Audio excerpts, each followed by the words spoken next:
Assalamualaikum warahmatullahi wabarakatuh. Kembali lagi di channel Istana Misteri.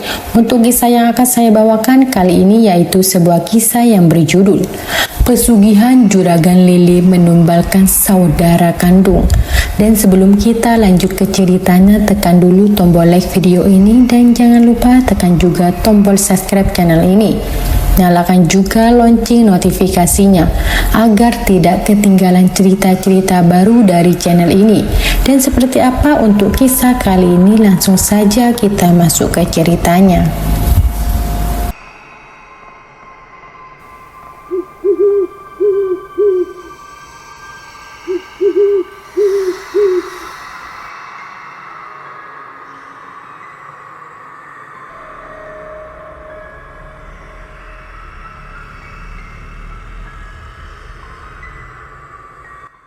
Sudah lama Boy memiliki impian untuk menjadi juragan lele dengan banyak kolab di lahan miliknya sendiri. Namun impian itu terpaksa ia kubur dalam-dalam karena keterbatasan lahan dan modal. Akhir-akhir ini keinginan itu kembali muncul saat ia membantu Bagas mengirim lele hasil panen kepada para pedagang yang telah memesannya. Boy hanya bisa menatap takjub ketika Bagas menerima uang dari para pedagang. Sekali panen saja bisa untung 3 kali lipat, Boy, ujar Bagas sambil mengiming-imingi Boy. Sebenarnya aku juga ingin punya kolam lele sepertimu, Gas, tapi lahannya gak ada, kata Boy dengan nada berat. Rumah orang tuamu kan luas, kenapa harus bingung? Balas Bagas sambil tertawa kecil. Boy pun menjelaskan bahwa lahan rumah orang tuanya harus dibagi dengan kakaknya. Selain itu, bapaknya masih hidup, jadi Boy belum punya hak penuh atas tanah itu. Bagas yang tidak tahu harus menyarankan apa lagi, hanya bisa meminta Boy untuk bersabar. Penghasilan Boy sebagai seorang kuli tentu tidak cukup untuk modal, apalagi pekerjaannya pun tidak pasti.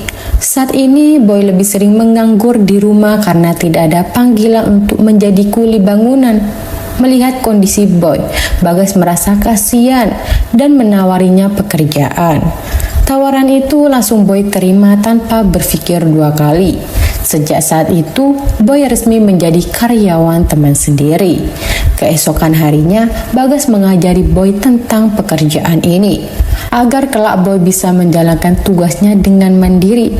Pertama-tama, Bagas mengajak Boy pergi ke desa seberang. Mereka hanya membawa 2 bak yang berisi air selama perjalanan. Boy lebih banyak diam sepanjang perjalanan yang memakan waktu sekitar 2 jam. Ketika mereka tiba di lahan yang penuh dengan kolam, Bagas meminta Boy untuk turun dan menurunkan 2 bak yang mereka bawa. Setelah itu, Bagas mengajak temannya menemui Pak Karman, pemilik lahan ini. Selain menjual lele besar, Pak Karman juga menjual bibit ikan lele kepada pelanggannya. Bagas banyak belajar dari Pak Karman tentang cara merawat ikan lele. Setelah panen besar, Bagas lalu kembali ke sini untuk mengambil bibit baru. Sambil menunggu karyawan lain memasukkan bibit lele ke dalam kolam, Karman membagikan ilmunya tentang berternak lele kepada Boy. Mendapat ilmu baru membuat keinginan Boy untuk menjadi juragan lele semakin menggebu-gebu. Namun sekali lagi ia harus bersabar karena keterbatasannya. Boy terus bekerja dengan Bagas sambil memperdalam pengetahuannya tentang berternak lele. Setelah selesai menaikkan 2 bak yang cukup besar itu, Bagas dan Boy pamit pulang.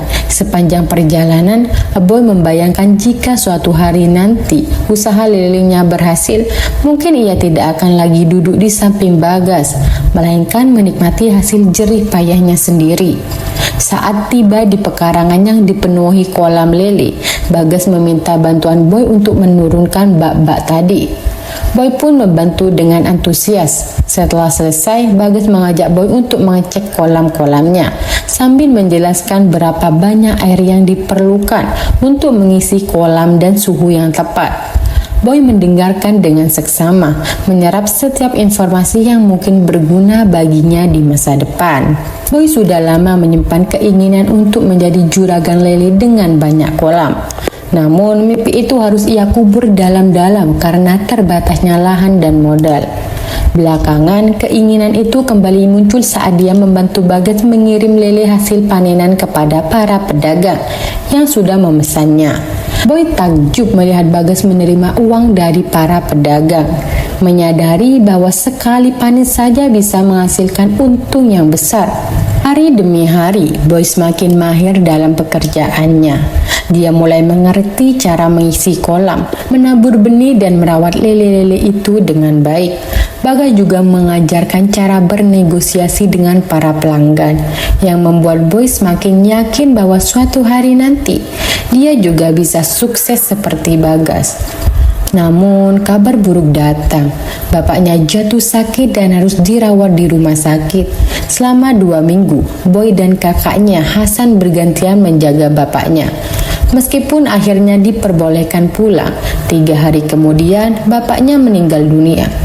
Boy merasa kehilangan, namun di tengah kesedihannya, dia mulai memikirkan tentang warisan yang belum dibagi. Pagi-pagi buta, Boy mendatangi Hasan dan langsung membicarakan tentang pembagian warisan. Hasan yang terkejut merasa tidak enak membicarakan warisan begitu cepat. Tapi Boy menjelaskan bahwa dia butuh lahan untuk membuat kolam lele.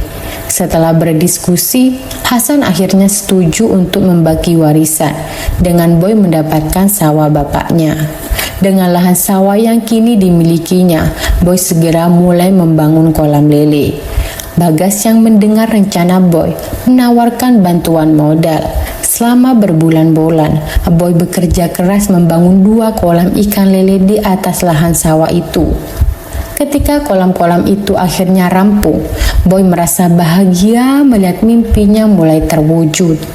Pagi itu, Bagas datang untuk memberi arahan tentang pengisian air dan perawatan kolam. Boy yang kini berhutang banyak pada Bagas bertekad untuk bekerja keras dan membuktikan bahwa usahanya akan berhasil.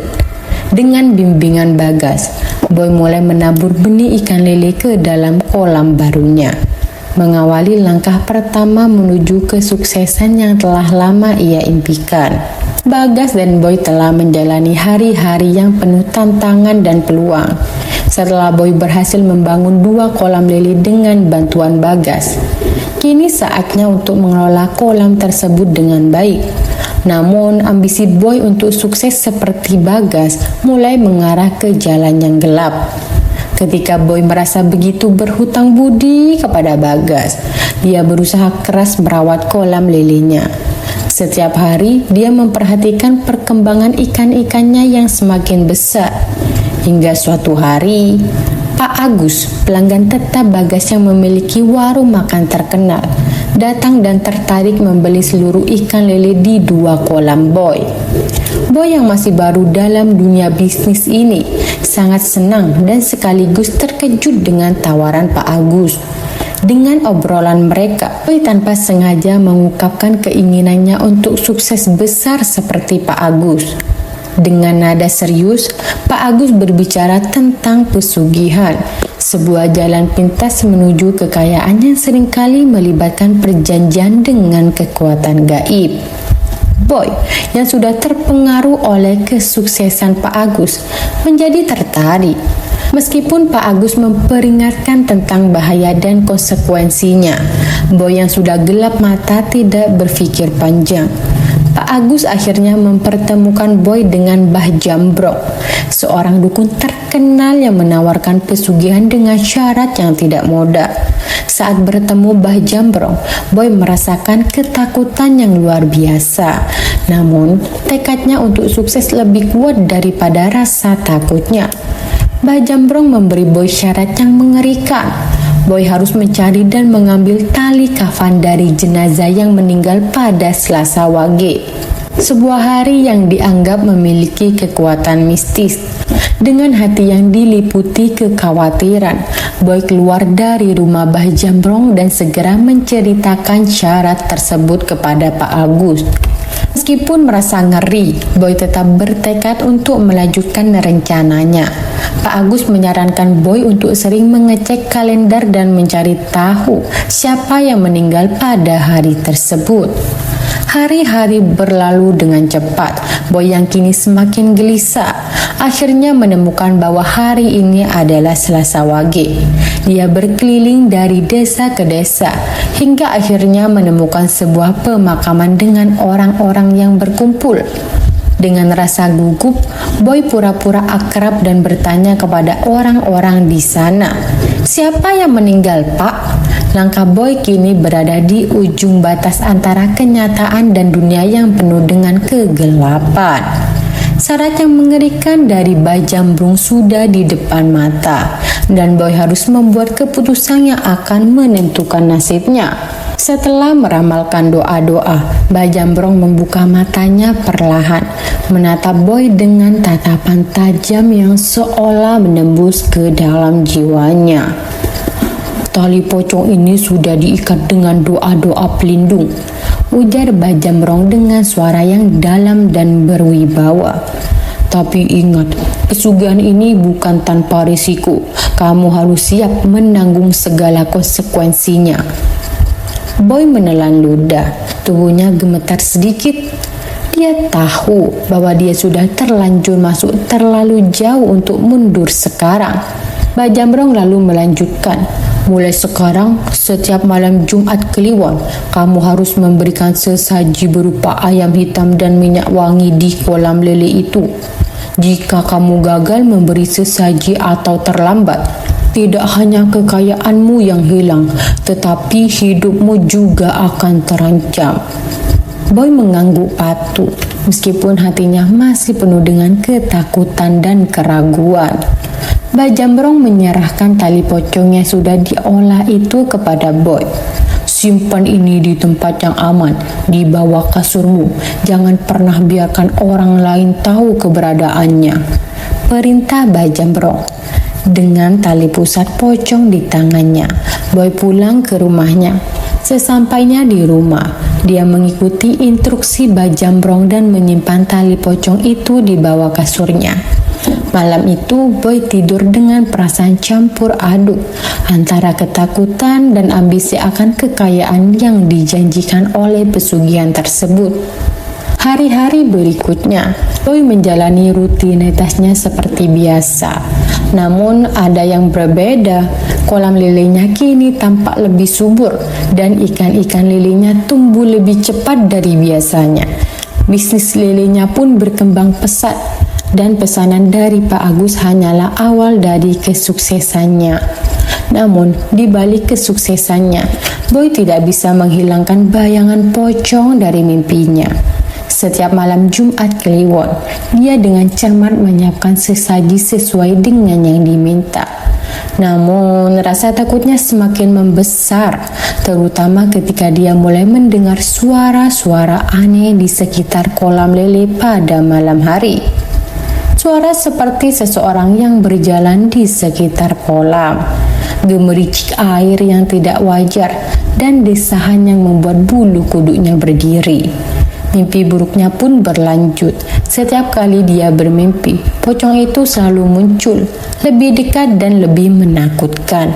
Boy tahu bahwa tidak ada jalan keluar lagi. Dia sudah terjerat dalam perjanjian dengan kekuatan yang tak bisa dia kendalikan.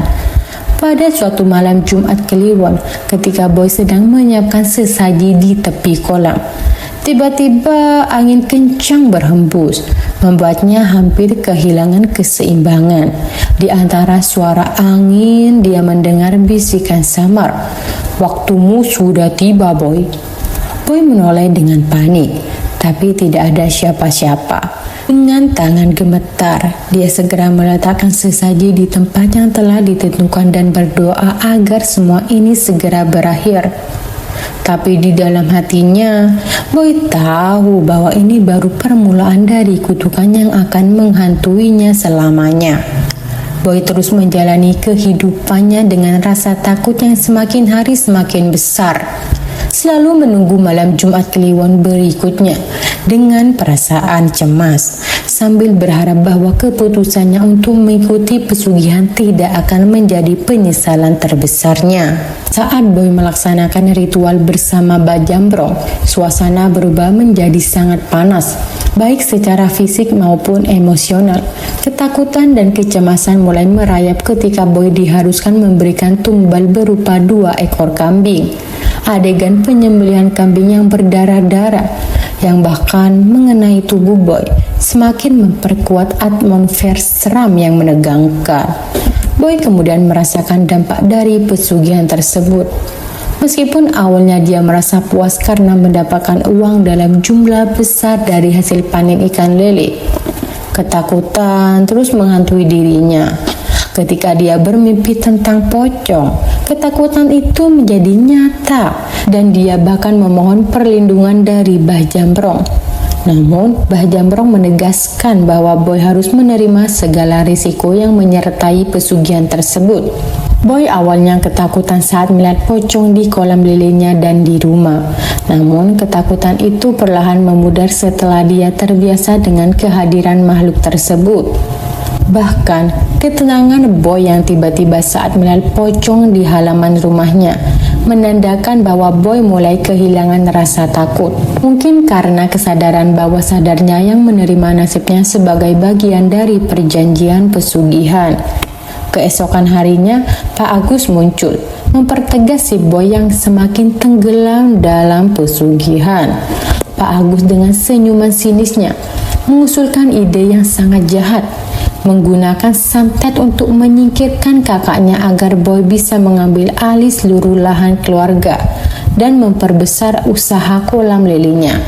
Saran dari Pak Agus ini mencerminkan bagaimana Boy yang awalnya mungkin tidak berniat jahat mulai terjebak dalam lingkaran kejahatan yang semakin dalam. Bisikan dari dalam dirinya yang memujuk untuk mengikuti saran Pak Agus menunjukkan bahwa pesugihan itu mulai menguasai pikiran dan hati Boy, menuntunnya ke jalan yang penuh dosa dan kehancuran. Boy terjerumus ke dalam lingkaran kejahatan yang semakin dalam demi ambisinya memperbesar usaha kolam lelenya. Keputusan Boy untuk menyantet kakaknya Hasan demi mendapatkan lahan tambahan untuk usahanya mencerminkan hilangnya moralitas Boy di tengah keinginannya untuk sukses. Ketika Boy meminta Mbah Jambrong untuk menyantet kakaknya, dia seolah kehilangan sisi kemanusiaannya. Mbah Jambrong dengan dingin dan tanpa belas kasihan melaksanakan permintaan Boy, menunjukkan bagaimana ilmu hitam dapat digunakan tanpa memedulikan hubungan darah atau nilai-nilai kemanusiaan. Ketika ritual santet selesai, Boy dihantui perasaan bersalah dan keraguan. Namun ambisinya untuk memperbesar usaha kolam lelenya lebih kuat daripada perasaan tersebut. Ketika melihat istrinya Hasantia yang panik karena kondisi suaminya yang mendadak kejang-kejang, Boy hanya berpura-pura peduli sambil menyembunyikan rasa senangnya karena rencana jahatnya mulai membuahkan hasil. Kondisi Hasan yang semakin parah dan tidak ditemukan penyebab medisnya oleh dokter membuat dia curiga bahwa suaminya telah disantet. Ketakutan Boy bahwa rencana jahatnya akan terbongkar semakin memuncak ketika dia ingin memanggil orang pintar untuk menyembuhkan Hasan. Boy yang semakin terpojok berusaha mencegah hal itu dengan menawarkan untuk mencari orang pintar sendiri dengan harapan bisa mengendalikan situasi. Setelah berhasil menyantet kakaknya Hasan hingga akhirnya meninggal, Boy tidak hanya merasa puas, tetapi juga merasa lebih berkuasa. Kerjasama licik antara Boy dan Pak Agus semakin memperlihatkan bagaimana mereka berdua tega memanipulasi orang lain demi mencari tujuan mereka. Ketika Boy berpura-pura memanggil orang pintar untuk menyembuhkan Hasan, yang sebenarnya adalah Pak Agus yang menyamar, dia semakin tenggelam dalam kebohongan. Mereka tertawa di balik sandiwara tersebut tanpa rasa bersalah atas penderitaan Hasan dan istrinya Tia. Tia yang tidak mengetahui niat jahat Boy hanya bisa percaya pada apa yang mereka lakukan. Meskipun kenyataannya suaminya semakin parah. Setelah Hasan meninggal, Boy dengan cepat mengambil alih harta milik kakaknya. Bahkan sampai memalsukan sertifikat tanah dengan bantuan notaris licik. Ini menunjukkan sejauh mana Boy bersedia melakukan apapun untuk mencapai ambisinya, tanpa peduli pada etika atau rasa kemanusiaan. Ketika Tia akhirnya diusir dari rumahnya sendiri, Boy tidak menunjukkan belas kasihan dan malah merasa bangga karena rencananya berhasil. Keberhasilan Boy dalam memperluas usahanya dengan memiliki 5 kolam lele tampaknya menjadi puncak dari semua yang dia inginkan. Namun ada ironi dalam keberhasilan ini. Meskipun secara materi Boy berhasil mencapai mimpinya, keberhasilan tersebut dibangun di atas fondasi kejahatan dan pengkhianatan yang mungkin suatu saat akan menghantui dia. Bagas yang awalnya adalah teman dan kini menjadi pesaing, justru mendukung Boy dalam membangun kolam-kolam baru. Ini mewujudkan bahwa dalam dunia usaha, persaingan tidak selalu harus berakhir dengan permusuhan. Meskipun Bagas mungkin tidak menyadari bagaimana Boy mencapai kesuksesannya. Setelah sukses mengembangkan usaha kolam lelenya dengan bantuan pesugihan, Boy merasakan kepuasan materi yang luar biasa. 5 kolam yang dimilikinya menghasilkan banyak uang, membuat Boy semakin berkuasa dan dihormati oleh orang-orang di sekitarnya. Bahkan, Boy berhasil merebut sebagian besar pelanggan Bagas, sahabatnya yang dulu membantu dia merintis usaha. Namun, kesuksesan ini tidak membuat Boy merasa puas. Ketika Pak Agus, dukun yang membantu Boy dalam pesugihan, menyarankan untuk memperlebar usaha dengan menyingkirkan Bagas, Boy merasa ragu. Di satu sisi, Boy merasa berhutang budi pada Bagas. Namun di sisi lain, godaan untuk menjadi satu-satunya pengusaha bisnis lele di daerah itu membuat Boy tergoda untuk mengikuti saran Pak Agus. Boy akhirnya memutuskan untuk menyingkirkan Bagas dengan cara yang sama seperti yang dia lakukan terhadap kakaknya. Dengan hati yang sudah mengeras karena ketamakan, Boy meminta bantuan Mbah Jamrong, seorang dukun lain untuk menyantet Bagas. Hanya dengan modal foto Bagas, Boy berencana menghancurkan sahabatnya sendiri demi menguasai semua kolam lele di wilayah tersebut. Bagas mulai jatuh sakit parah tak lama setelah itu, dan Boy yang mendengar kabar ini merasa sangat puas. Dia bahkan berpura-pura peduli dengan Bagas, sampai rela begadang di rumah sakit untuk menjaga penampilan di depan orang lain. Namun, karma mulai bermain ketika Bagas dalam kondisi kritis malah berpesan kepada istrinya untuk menyerahkan pengolahan kolam-kolam lele kepada Boy jika dia meninggal.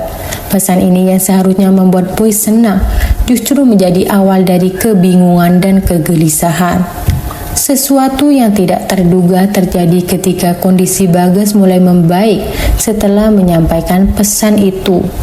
Boy yang sudah membayangkan dirinya sebagai pengusaha tunggal usaha lele, kini hanya bisa bengong melihat Bagas kembali beraktivitas seperti biasa. Rencana jahat Boy nampaknya tidak berjalan seperti yang dia harapkan, dan hal ini mulai membuatnya resah. Setelah Bagas meninggal, Boy mengambil alih bisnis kolam lele milik Bagas dan mengelola semuanya dengan efisien, membuat pelanggan Bagas tetap setia. Meskipun pada awalnya Boy merasa puas, rasa ketidakpuasan dan kerasukan terus menggerogoti hatinya.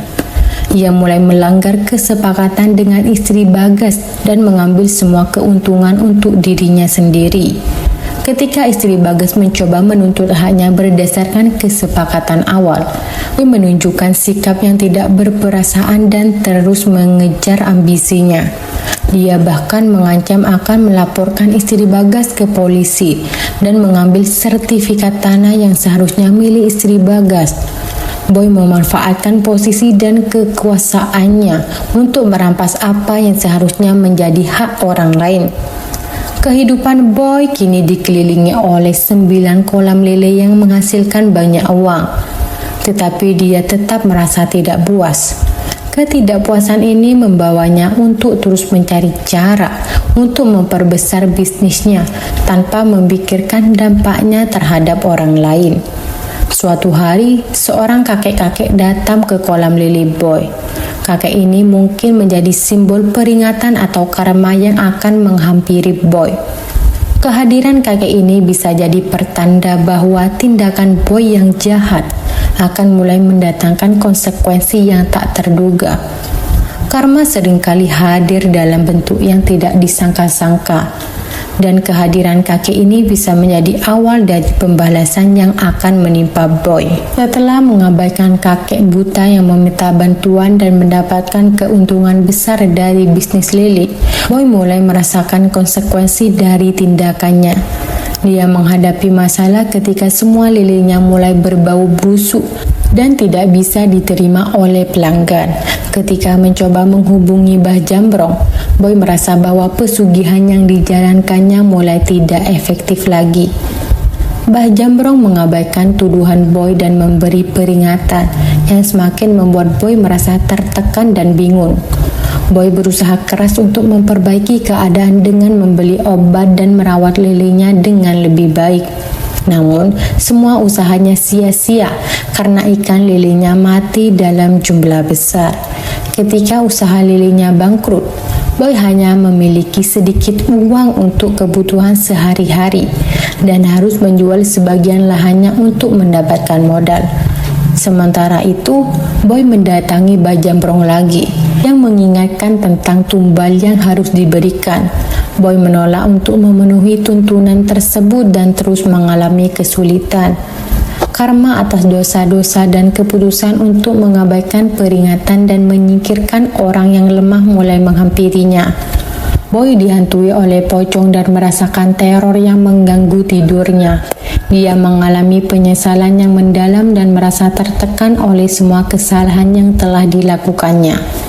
Penyesalan ini datang terlambat, dan dia akhirnya meninggal karena kondisi yang buruk dan dosa-dosa yang telah dia lakukan.